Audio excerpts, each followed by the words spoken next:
నమస్కారం అండి.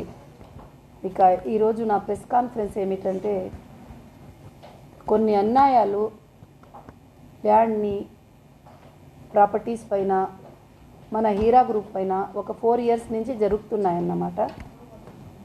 అందులో ఈ అన్యాయం గురించి ఈరోజు నేను ఎక్స్ప్లెయిన్ చేయాలనుకున్నాను అందరికీ. ఒక న్యూస్ వైరల్ అవుతూ ఉండాలి. ట్రస్ పాస్ చేసిన నవహీరా షేక్ అని చెప్పి న్యూస్లో వైరల్ అవుతూ ఉండాలి. అది టోటలు తప్పన్నమాట. నేను ఇంటి ఓనర్ని, లీగల్గా ఆల్ డాక్యుమెంట్స్ నా పేరు పైన ఉన్నాయి. నేను బండల్ గణేష్కి ఇల్లు రెంట్కి ఇచ్చినాను. ఇచ్చిన తర్వాత 11 months తర్వాత కూడా అతను రిన్యూ చేయను అంటే కూడా ఖాళీ చేయలేదన్నమాట. ఎన్నోసార్లు ఆ ఇంటికి నేను పిలిచి ఖాళీ చేసేయండి అన్న, మనకి అవసరం ఉండాలి అని చెప్పి ఎన్నోసార్లు చెప్తే కూడా అతని వాయిస్ రికార్డింగ్లు కూడా నా దగ్గర ఎన్నో ఉన్నాయి. నా చెల్లి, నా తల్లి, ఇల్లు నీది, ఎప్పుడు కూడా వదిలేస్తాను, ఏమైనా చేయనని. అంటే చాలా పెద్ద చీటర్ అన్నమాట.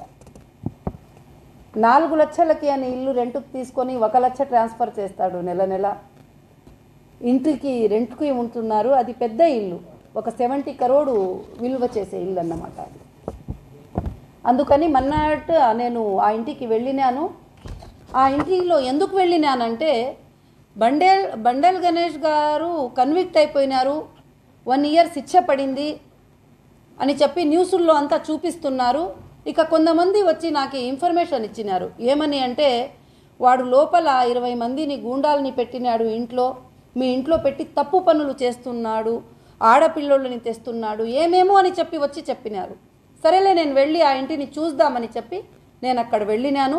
వెళ్ళిన తర్వాత మంచితనంగా మేము, మా సెక్యూరిటీస్ ఇద్దరు, అంతా కెమెరాసు వీడియోసు అంతా ఉండాలి. ఇక మా జాన్ గారు కూడా ఉన్నారు. ఎప్పుడు కూడా నేను వెళ్తే నా వెంట ఒక 10 మంది ఉంటారన్నమాట. ఎందుకంటే నేను ఒక బిజినెస్ ఉమెను, నేను ఒక పొలిటీషియను కాబట్టి ఉంటారు నా వెనకాల ఎవరు కూడా వచ్చేవాళ్ళు. మహిళలు కూడా ఉన్నారు, అందరూ ఉన్నారు. వెళ్ళినాము.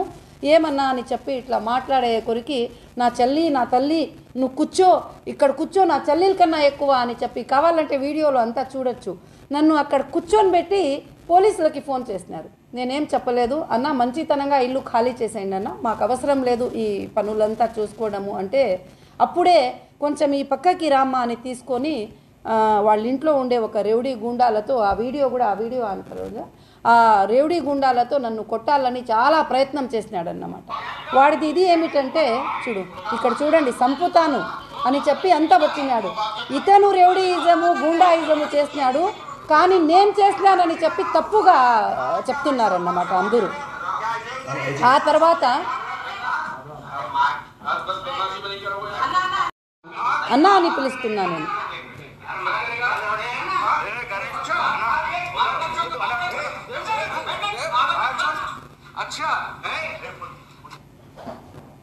ఇట్లా అప్పటికి కూడా మొబైల్ నుంచి లాక్కున్నాడు అన్నమాట. ఇంకా పెద్దగా చేస్తున్నాడు గలాట.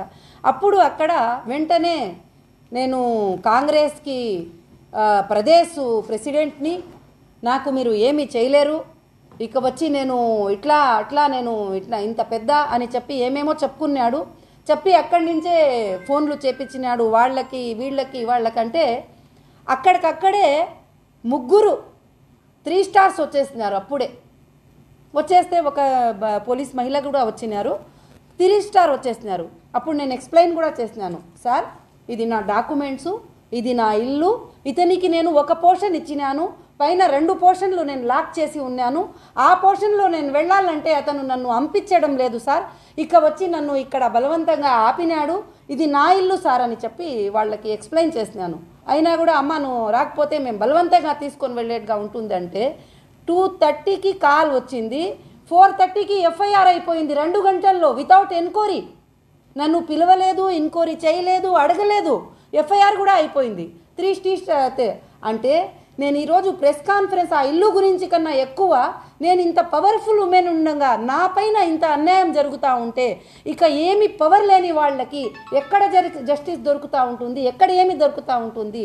అప్పుడు వచ్చి నేను ఇంటి ఓనర్ని నన్ను బయటకి తీసుకొని వచ్చేసి అతన్ని లోపల వదిలినారు. ఒక ల్యాండ్ గ్రాపర్ని, ఒక అన్యాయంగా ఉంటున్నాడు, అతని దగ్గర అగ్రిమెంటరీని లేదు, అతని దగ్గర కోర్టులో ఇంజెక్షన్ ఆర్డర్ తెచ్చుకున్నాడు, అది కూడా క్యాన్సల్ అయిపోయింది. అంతా అయిపోయిన తర్వాత అతనికి లోపల పంపిస్తున్నారు, నన్ను చెప్తున్నారు ఇది నేను పోయి సార్ మీరు కంప్లైంట్ తీసుకోండి సార్, ఇది చూడండి ఇట్లా క్రిమినల్గా బిహేవ్ చేస్తున్నారు నా పైన, నేను ఎవరిపైన చేయను, నేను అన్న అని పిలుస్తున్నాను, అప్పుడు కూడా ఇట్లా బాటలు ఎత్తుకొని కొట్టడానికి అంతా వచ్చినాడు సార్ అని చెప్తే ఇది సివిల్ మ్యాటర్ అమ్మా, ఇక్కడ ఇది కాదు, ఇది క్రిమినల్ కాదని. కానీ ఎవరు కానీ అన్యాయంగా ఉన్నాడో వాడైతే వాడికి అంటే ల్యాండ్ గ్రాపర్లకి అంతా పోలీస్ ఇట్లా ప్రొటెక్షన్ చేస్తే ఓనర్లు బయట అయిపోతారు, ల్యాండ్ గ్రాపర్లు రౌడీ సీటర్లు అంతా లోపల కూర్చుంటారన్నమాట, వాళ్ళకి చాలా ఫ్రీగా ఉంటుంది. అట్లాగే మాది ఎస్ఏ కాలనీలో కూడా మొన్న జరిగి ఉంటే అప్పుడు మేము పోయి హైకోర్టుకి రీచ్ అయినాము. ఇట్లా చేస్తున్నారు, అన్యాయంగా బీగాలు తీసుకొని వెళ్ళిపోవడము, అంటే కమిట్ అయిపోయి వాళ్ళకి సపోర్ట్ చేయడం, అన్యాయంగా ఉండే వాళ్ళని లీగల్ ఓనర్స్కి బయట తోసేయడము, ఇట్లా జరిగితే టోటల్గా అన్యాయం అవుతుందని ఈ ప్రెస్ కాన్ఫరెన్స్ కూడా నేను అదే పెట్టి చెప్పాలని ఉన్నా. అన్యాయము ఎప్పటికీ గెలవదు. ఇప్పుడు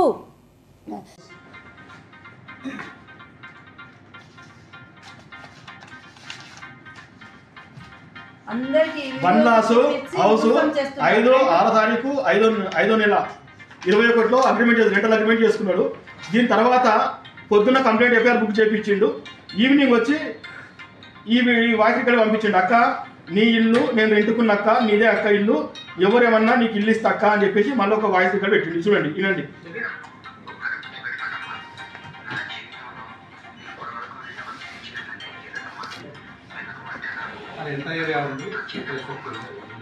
ఇల్లు ఎంత సెట్ ఉంది? అది ఫస్ట్ ఫ్లోర్ ఇచ్చిండాము రెంట్కి, సెకండ్ ఫ్లోర్ థర్డ్ ఫ్లోర్ వచ్చి మనదన్నమాట. సిపి గారి పేరు వాడుకుంటూ అతనికి అరెస్ట్ చేయాలా, క్రిమినల్ ఎఫ్ఐఆర్ చేయాలా అతని పైన, ఎందుకంటే అంత పెద్ద క్రిమినల్ ని జాగా ఇస్తే పోలీస్ వాళ్ళకి కూడా గౌరవం ఉండదన్నమాట. ఆ క్రిమినల్ ని తీసుకొని మాకు రియల్ ఓనర్ అని ట్రెస్పాసర్ అని చెప్పడం అది చాలా పెద్ద తప్పు. ఎంక్వైరీ చేసుకోవాలా ఎవరు ట్రెస్పాసరు, ఎవరు వేరే వాళ్ళు అని చెప్పేది. 25,000 స్క్వేర్ ఫీట్ గ్రౌండ్ ఫ్లోర్ లో ఉన్నాడు, సెకండ్ ఫ్లోర్ థర్డ్ ఫ్లోర్ లో నేను ఉంటానన్నమాట. అరెస్ట్ చేసి రిమాండ్ చేయండి. బండ్ల గణేష్ మేము తిట్టితే ఆ తిట్టిన సీసీ ఫుటేజ్ కానీ మన వీడియో రికార్డు ఉంటే మమ్మల్ని అరెస్ట్ చేయండి. బండ్ల గణేష్ మమ్మల్ని అన్న అన్నాడు, ఆమె చెల్లె అన్నాడు, ఈమెను అక్క అన్నాడు అనేసి ఇట్లా చెడ్డ మాటలు. అసలు ఆడపిల్లలు కుంపటి చూపించద్దు, నేను చూపిస్తున్నాను. ఇదో లంజవడక ఆఖరిగా చెడ్డ ఆమె ఆడపిల్లని పెడుతున్నాడు. ఆయన తిట్టి ఆయన దాడి చేసి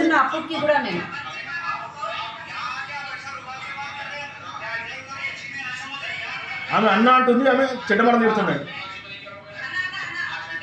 మీరు వినండి, ఇది బండ్ల గణేష్ అన్యాయం చేసినట్ట లేకపోతే ఈమె అన్యాయం చేసినట్ట?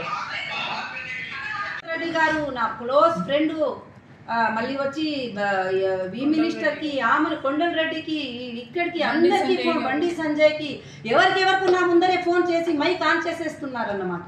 నేను చెప్పినాను, ఎవరున్నా కూడా నీ గురించి, నీ అన్యాయాల గురించి వాళ్ళకి తెలుసో తెలియదు నాకు లేదు, ఏ పార్టీ ఉన్నా కూడా నీలాంటి వాళ్ళకి ఎప్పుడు సపోర్ట్ చేయరు, ఎందుకంటే నువ్వు ఒక చీటరు అని చెప్పి వచ్చినాను. మళ్ళీ టోటల్ చీటింగ్ అండి, టోటల్. వాళ్ళ అందరికి ఈమెయిల్స్ కూడా పెట్టేసిన, ఆల్ డిపార్ట్మెంట్స్ కి నేను ఈ రోజు అంతా ఈమెయిల్ పెట్టేసినాను. అతను ఎట్లా హరాస్మెంట్ చేస్తున్నాడు, మూడు సంవత్సరాల నుంచి నన్ను హరాస్ చేస్తున్నాడు. తక్కువ ప్రైస్ కి ఆ ఇల్లు నాకు అమ్మేయి అంటాడు, అట్లా చేసే అంటాడు. వాడి దగ్గర డబ్బులు కూడా లేదు, అట్లా కూడా చేసేదానికి డబ్బులు కూడా లేదు, నాకు కూడా అవసరం కూడా లేదు. ఇప్పుడు నేను సుప్రీంకోర్టు ఆర్డర్ ప్రకారము నేను సుప్రీంకోర్టులో డిపాజిట్ కోసం నేను ఏ ప్రాపర్టీ అయినా నేను అమ్ముకోవచ్చు అని చెప్పి నాకు సుప్రీంకోర్టు ఆర్డర్ ఉండగా కూడా మళ్ళీ వచ్చి మాటకి బాధలు పెట్టడం. ఇప్పుడు నా 2 ఫ్లోర్లు అతను కబ్జా చేసుకున్నాడు, నేను లేకుండానే డోర్లు ఓపెన్ చేసి అందులో ఉండే వస్తువులంతా తీసుకొని అతని మనసుకొచ్చినట్లు యూజ్ చేస్తున్నాడు. అక్కడ మీరు ఇంట్లో వెళ్తానే ఆల్ పొలిటీషియన్ ఫొటోస్ పెద్దవి చేసి పెట్టుకున్నాడు, అంత తప్ప ఏమీ లేదు. ఇంకా మీరు ఆ ఇల్లు అమ్ముతున్నారని తెలిసి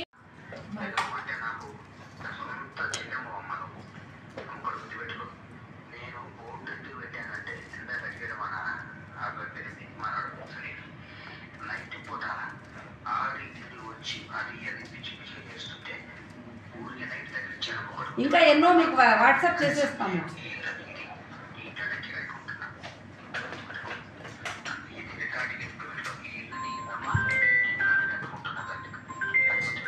సార్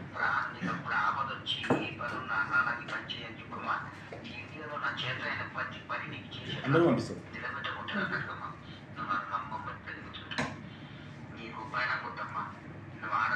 పరిసరాలను తీసుకుంటే నేను నాశనం అయిపోతాను.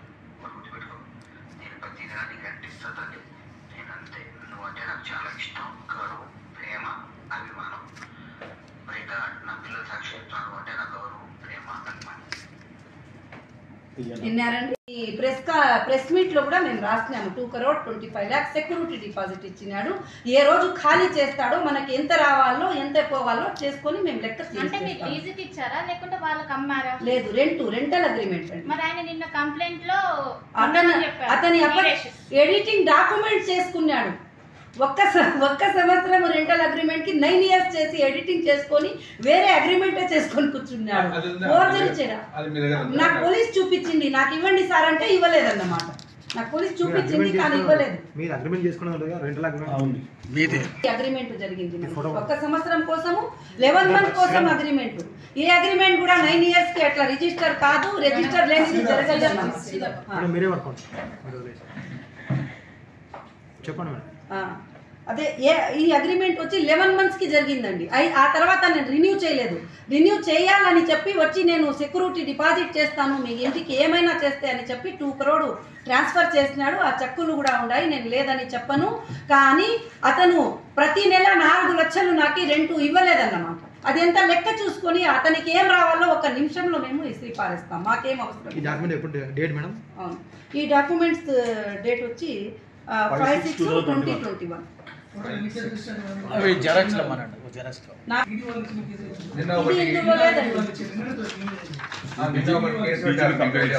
నాకు ఐడియా లేదు. ఎందుకంటే ఈడీ వాళ్ళు ఇవ్వడానికి కూడా ప్రతి మాట సుప్రీంకోర్టులో, ఇండియా పెద్ద సుప్రీంకోర్టులో కేసు జరుగుతూ ఉండాలి. అంతా సుప్రీంకోర్టుని ఫాలో చేయాల్సిందే.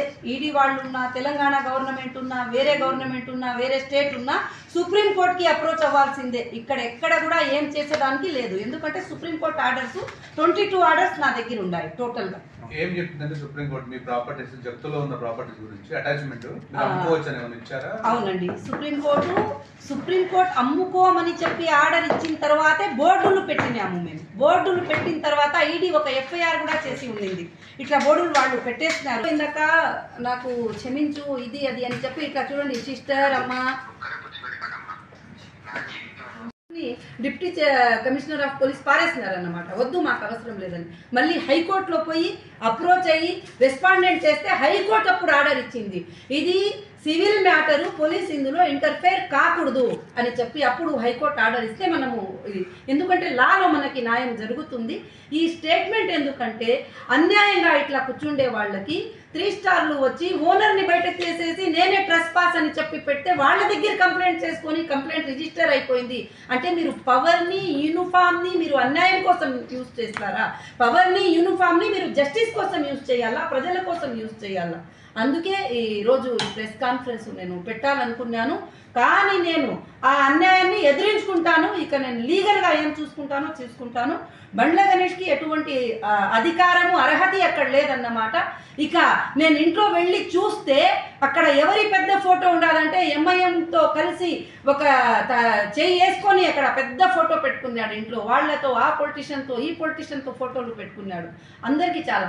మళ్ళీ రాత్రి అతని కంప్లైంట్లు అంతా తీసి చూస్తే అతని పైన పోక్సో కేసు, అతని పైన ఈ కేసు 36 కేసెస్ రిజిస్టర్ ఉన్నాయి ఆన్లైన్ పైన. అతను వచ్చి అక్కడ కానీ అతను కంప్లైంట్ ఇవ్వలేదు. అతని కొడుకుతో కంప్లైంట్ ఇప్పించినాడు. అతని కొడుకుకి నేను కంప్లైంట్ ఇవ్వలేదు. కానీ కంప్లైంట్ ఇచ్చిన తర్వాత అగ్రిమెంట్లో అతను ఒకటే అగ్రిమెంట్ తన ఫ్యామిలీతో ఉంటానన్నాడు. కానీ నేను ఇంట్లో పోయి చూస్తే 20 మంది గూండాల్ని పెట్టుకొని ఉన్నాడు. ప్రతి ఇల్లీగల్ వరకు అక్కడ చేస్తున్నాడు. ఇప్పుడు రేపటి నుంచి హ్యూమన్ రైట్స్కి కూడా లెటర్ రాసి ఆ ఎంక్వైరీ జరపాలా, ఎవరెవరు లోపల ఉండాలా అని. ఎవరెవరు లోపల ఉండాలో అందరు ఆధార్ కార్డులు అన్నీ కావాలా మనకి. అది మనము తీసుకోవాలన్నమాట జాగ్రత్తలు. ఇది మీరు న్యాయంగా నా వయసుని బయటకి తీస్తే ఎంతో మందికి ఇట్లా అన్యాయంగా సతాయించే వాళ్ళకి ఈ పొలిటికల్ పవర్తో వాళ్ళ ల్యాండ్లు ఇవి అంతా గ్రాప్ చేసే వాళ్ళకి న్యాయం దొరుకుతుంది. అందుకోసము మీరందరి సపోర్ట్ నాకు అవసరము. ఇక హైదరాబాద్ ప్రజలకి కూడా అవసరము. ఇలాంటి ల్యాండ్ గ్రాపింగ్ హైదరాబాద్లో అయితే ఎక్కువ, ఏ సిటీలో అట్లా జరగడం లేదు, హైదరాబాద్లో జరిగినట్లు ల్యాండ్ గ్రాపింగ్. ఎవరి ల్యాండ్ పైన పోయి ఎవరైనా కూర్చోవడము, ఎవరి ఇంట్లో పోయి ఎవరి దూరి కూడా కూర్చోవడము. నాకు ఈడీలో అటాచ్మెంట్ ఉన్న ప్రాపర్టీలు వీళ్ళు పవర్ని యూజ్ చేసి రిజిస్టర్లు చేసుకున్నారు. నాకు బాధలు వచ్చినప్పుడు అప్పుడు కూడా ఇంతవరకు ఎవరు అది యాక్షన్ తీసుకోవడం లేదు. యాక్షన్ ఎట్లా తీసుకుంటారు?